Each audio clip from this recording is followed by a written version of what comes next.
everybody, one and all, to another Shinigami video. Hopefully y'all are enjoying yourselves. I intend to make a little bit more content here going into the new year, but a little bit of updates. Thank you for the subs. Thank you for the comments. Let's get right to it. So, Cat Williams. He is a comedian genius to some, to others. He's a fraud. But you can't deny that his upbringing and the way that he's made a living off of, comedy is great, right? He made a lot of money. He's adopted seven kids, given them another opportunity, for life.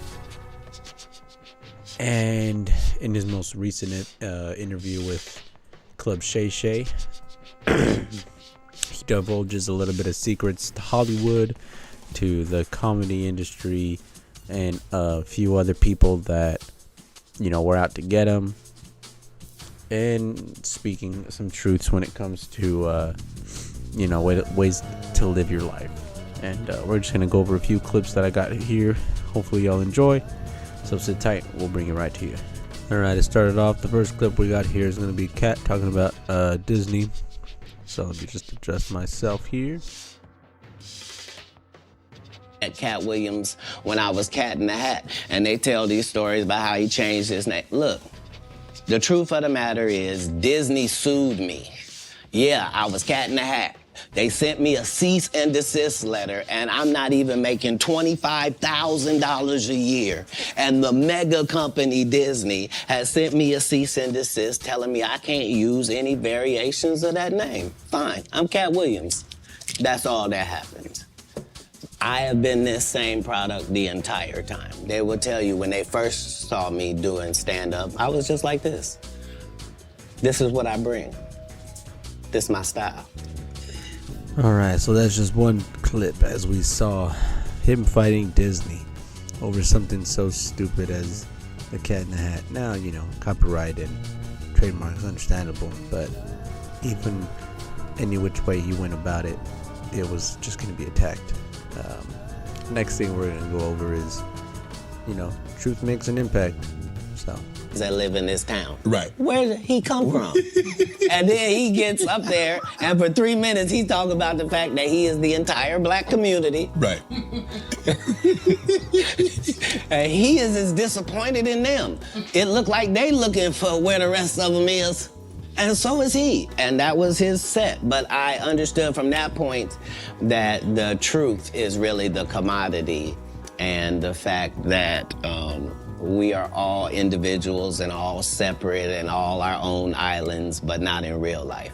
In real life, it's only 5 or 6 different types of people, and you're gonna see them everywhere that you go. And all my enemies all look the same in the eyes, whether it's Faison, Wanda, Aries, Spears. And as you saw in that part of the clips, yeah, I'd say self-explanatory there, but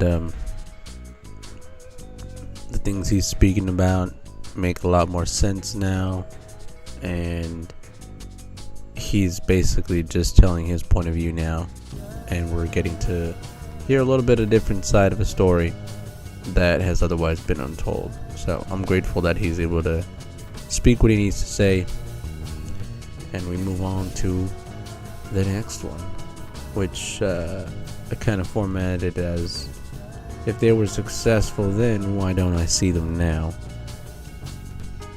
Yeah. Everything Cedric and Ricky Smiley ever been in got canceled for not being funny. Ricky sat here and told you that they cut him out of every movie he did. They always had a reason. Like,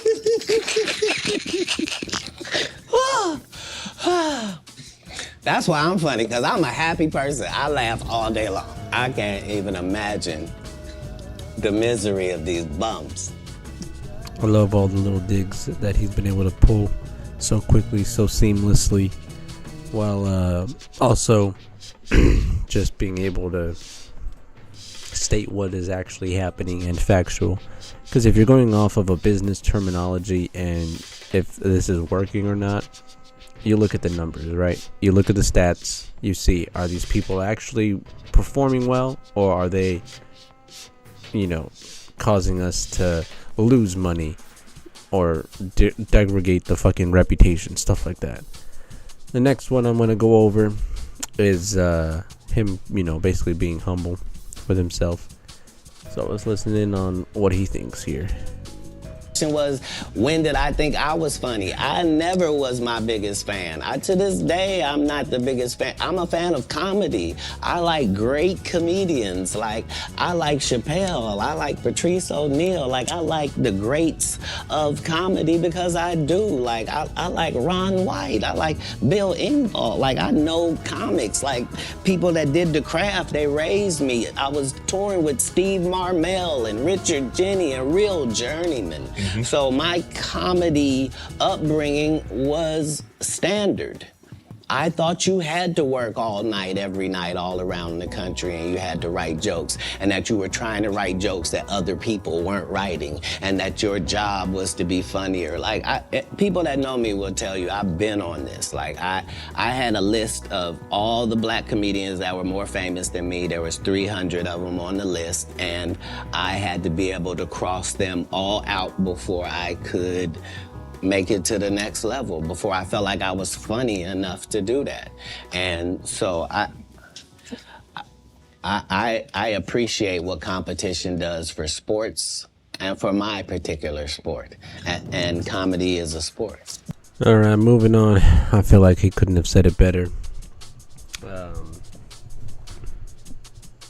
Yeah, when it comes to putting this whole thing into fruition, into reality, you really gotta look inward, and he is inspirational when it comes to his words, letting you think a little bit more, making sure maybe what I'm doing is the right path, or am I gonna fall to my my sins. Very inspiring. That's all I can say. But we'll move on to the next part. And it's a lot of people being confident and delusional that has kind of affected what's going on in Hollywood right now. So, moving forward. Be confident and not delusional is a real skill. Most of these confident people we see is really delusional. Well, you don't think they asked Chris Tucker to come back in the second Friday? Next point I'm going to bring up, going over the fact, he's saying, why would I deviate from a path that is already working? Which, rightfully so, the whole old saying, if it ain't broke, don't fix it. And a lot of times nowadays, it's been common to try and reinvent the wheel. Hey, let's make it square, triangle, rectangle, whatever the fuck. Let's see if it works. And it don't. But they're persistent on, like, it's my way. It's my unique vision. And it's kind of infected modern society nowadays with critical thinking, ingenuity, fucking designing crap, right? And instead of these elegant buildings we once had at some point, now we're degraded to some fucking simplistic format that is going on with everything when it comes to fast food, logos, housing. Like, Jesus Christ. Anyways, continuing onward, here we are. There when I start, why would I deviate from that? Right. Remember, my goal was to get this far in Hollywood and still have a virgin asshole. And never has sucked a penis. That was my only goal. I didn't want to get with a white woman because I was scared she might have me running down the street like Jonathan Majors. There you go. See, come on, cat. Not because I didn't like white women. I think white women are as great as any other women. But I'm not gonna act like I'm not scared of them. I have a reason to be scared. You could be Kang the Conqueror, and they could take your rabbit ass down in 2 weekends. And that's the truth of the matter. So I stayed away from that. And remember, I told you the drug story from when I'm in the park. Yeah. So these are just the things. I had all of those when I came in. I already was ready for that. That's what they don't like. Again, sorry for the link to video, but these are all just really good points to go off of, you know what I mean? And I love him digging at so many celebrities and other dirty secrets that are not ever told. And I guarantee you, same thing with what happened to Ricky Gervais when he gave that speech at the Oscars a few years ago, telling the people, hey, I know some of y'all are pedos and we're friends of Epstein and shit like that, but I don't give a fuck, alright? That shit's weird, that, you know, whatever. And said, don't be using this fucking as a pedestal to try and preach to other people when damn well you have plenty of fucking skeletons in your closet, right? Now, I'm kind of reiterating what he said a bit, but that is what he did tell him. And you see Tom Hanks and other people that are on the fucking Epstein list, definitely, you know, giving that fucking look, right? So, just one of many things that has gone on in Hollywood, which is men sucking other men's penises that are not actually gay because, hey, it's a form of humiliation, or having women get fucked by gross, ugly men because, hey, guess what? You're not gonna get this acting role unless you suck my dick, or unless I'm able to fuck you, right? That's just how it rolls in Hollywood. And there are very few actors or actresses that have made it on pure skill alone, right? One of them who left Hollywood, Gina Carano, right, got fucking canceled over some of the simplest form of just pointing out the obvious, which was, hey, maybe if we don't think like the fucking Nazis, then we will not become the Nazis. And because her co-star, Pedro Pascal, literally made similar fucking things but was more on the side of like Hitler, right? She was canceled, and yet he was kept and is now kind of a Hollywood star. So it's just bullshit like this, and you know, you kind of see through the fucking veil when you're aware of this crap. But when it comes to normies, they're not gonna see this stuff. You kind of have to be a little bit more overt and point it out to them. Otherwise, it just kind of gets, you know, thrown under the rug. But moving on to our next clip, a little bit of sentimental talk with about Prince. So moving on. I mean, sometimes we don't really understand or appreciate someone until they're gone. I did. I was a big Prince fan. All of his stuff, Yeah. because he could play all the instruments. He could sing. He could dance. He was an entertainer, Yeah. that could sing. And what he wrote, I mean, who thinks of Cherry Moons? Who thinks it snows in April? Who a raspberry beret or pink cashmere? The purple rain, the things that he wrote about. Like, bro, who mind goes there? Yeah, he was unlike anybody in the world. He was just an amazing individual. I was able to meet him when I was 12, and I knew him my entire life through all of his changes. I was able to assist him many times. If you go look at Prince's car collection, you'll see that Prince don't have not one car Cat Williams ain't got. He got the Prowler from Friday After Next in there. He got the same Bentley as me, like, because we share certain things. Our connection was lyrics, musical lyrics, women, and cars. And those are the areas where he trusted my opinion on things. And that's where I got to be helpful in his life. And he was helpful in mine in really all different types of ways, especially about the business, as far as being a black man that was rich in this business at 18 years old, had already did his first $1 million contract, had already broken records, was determined that he didn't want to be like anybody else, was so great of a guitar player that black people just stopped caring about guitar, and he got left out on a limb and somehow still had to create his way out of that. He was just really a one in a billion type person. I was lucky to know him.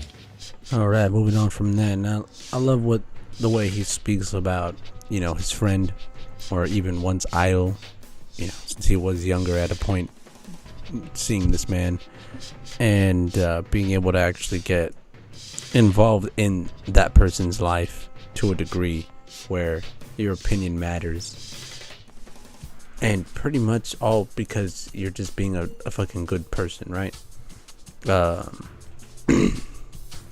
Kind of has more than one piece of advice in there, and when you listen, think about it yourself and be like, hey, how can I better my own life, right? And yeah, I like how detailed he is talking about his friend and what we could do, nowadays. So, moving on to the next bit we got. All right, now before that we get into a little bit more spicy stuff. Yeah, just one more thing he has to say before we get into the whole really nuts shit. Anyways, moving on. There's one thing you can take away from me as a person, whether you like me or you don't. If you take this from me, you will be a better person. If you decide today that you're gonna live every day like it's your last for real, which means have a conversation with yourself every night that, okay, that was it. May not be no more after that. And really count yourself every day like this could have been it. All right, before I go to bed, this could be it. All right, how's that looking? If you can do that, it'll change your life. You'll really start making decisions and living your life like this all you got, just this one day. But you could be a winner. You could be a winner on this day. It's just work ethic. And not the work ethic they talk about. They tell you work ethic where they do all these movies. I'm the hardest working man. Well, no, everybody goes to work every day. Right. Yeah. I'm saying, I go to work all the time. Everybody who works goes to work every day. Shut up.